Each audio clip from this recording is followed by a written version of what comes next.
রূপা ধীরে ধীরে প্রাসাদের দরজা দিয়ে প্রবেশ করল। ভেতরে কাঁচের সিঁড়ি, ঝলমলানো হলঘর, উজ্জ্বল কাচের তৈরি। সে সিঁড়ি বেয়ে উপরে উঠল এবং একটি সুন্দর কাচের রুমে প্রবেশ করল।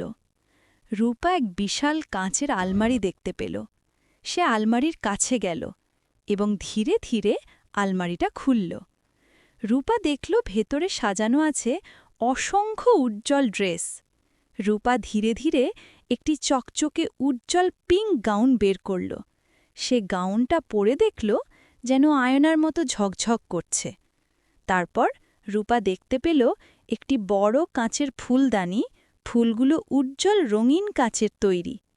রূপা ফুলগুলোকে অবাক চোখে দেখছে, যেন পুরো জাদুকরী কাচের রাজ্য তার সামনে প্রাণ পেয়েছে। সে আরও আনন্দের সাথে ঘুরে বেড়াতে লাগল, যেন প্রতিটি পদক্ষেপ তার নতুন গল্পের সূচনা। Thanks for watching. Please subscribe.